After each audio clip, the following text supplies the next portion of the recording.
Prosseguindo no estudo do Apocalipse, versículo por versículo, capítulo 13, versículo 1.7, Lutero e a Rosa Cruz.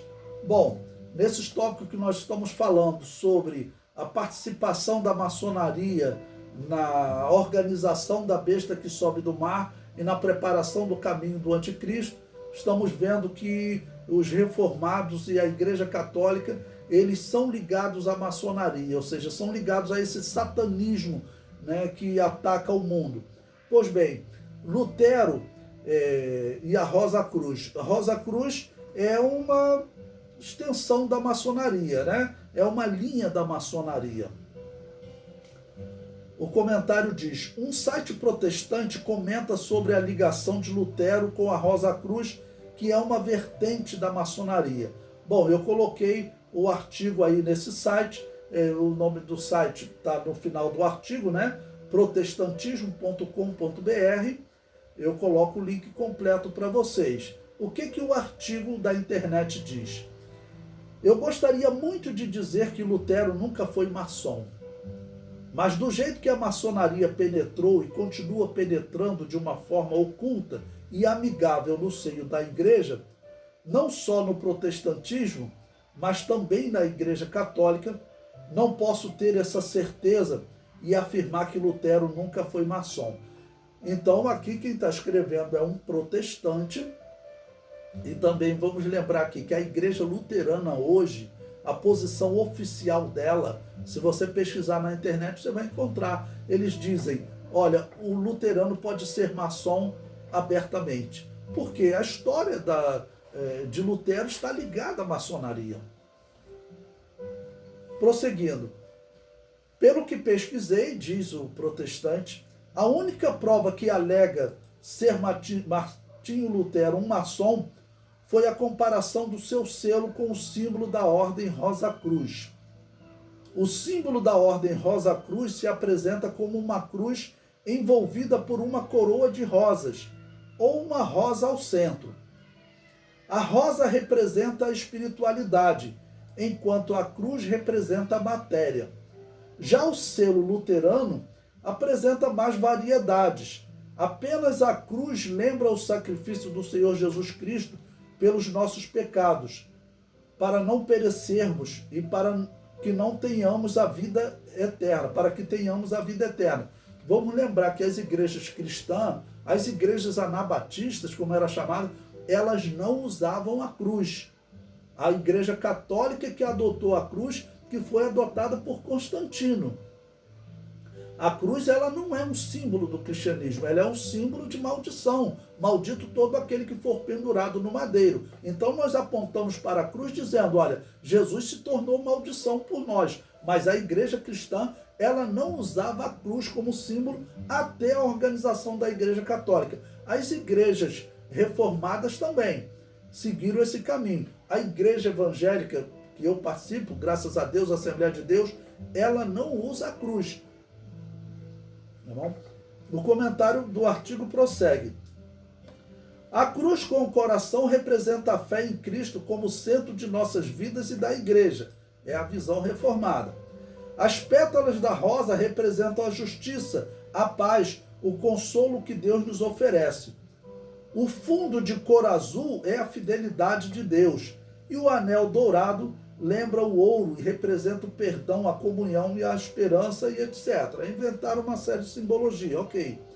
Pesquisando mais a fundo, diz o reformado, constatei que a reforma luterana e o rosacrucianismo surgiram mais ou menos na mesma época, como forma de contestação ao despotismo da Igreja Católica, como informei acima. Então, olha, nós já verificamos que as igrejas anglicana e presbiteriana, e o calvinismo em geral, nasceram junto com a maçonaria. E aqui um protestante está dizendo, a Rosa Cruz nasceu junto com o luteranismo. Portanto, de início, ambos carregavam uma mesma linha de pensamento, referente aos protestos contra o domínio e a corrupção presente na Igreja Romana, sendo que houve uma separação dos protestantes com os Rosacruzes, devido à doutrina da concepção de Cristo. Enquanto os luteranos acreditavam na vida eterna sobre o primado de Cristo, o Filho sentado à direita de Deus, o Pai, os Rosacruzes acreditavam no Cristo como uma figura interior de cada místico, que deve se esmerar na autopregação para atingir esse estado de consciência, podendo vencer a morte. Eu coloco aí o link do artigo original, para se vocês quiserem ler o artigo completo, e mostro também o símbolo da Rosa Cruz e o símbolo luterano, extraído também desse artigo. Aí prossigo. O site Maçons Progressistas define a maçonaria como um ramo da reforma protestante. É assim que os maçons se referem. A maçonaria é um ramo da reforma protestante. Eu coloco aí o site, né, deles, Maçom Progressista, né, e o artigo publicado em 7 de abril de 2020. O artigo diz: a mentalidade que deu origem ao pensamento maçônico, tal como ele surgiu e ganhou corpo no início do século XVII, é claramente uma obra de pensadores místicos de mentalidade reformista que surgiram durante o século XIV, fortaleceu-se durante o século XV e finalmente amadureceu e se tornou uma verdadeira escola durante o século XVI. Nicholas Hager, em sua obra A História Secreta do Ocidente, diz, depois eu vou disponibilizar lá no grupo de vocês esse livro, que ele está disponível em PDF na internet, é um livro aberto. Veja o que esse livro, A História Secreta do Ocidente, diz. Descendentes de judeus cabalistas que estavam por trás do Cátaros tinham ligações com Lutero e Calvino, e há algumas evidências de que exerceram uma influência cabalística sobre ambos. Lembrando que a cabala é um espiritismo judaico, e muito provavelmente o espiritismo cabalista vai trabalhar pelo anticristo.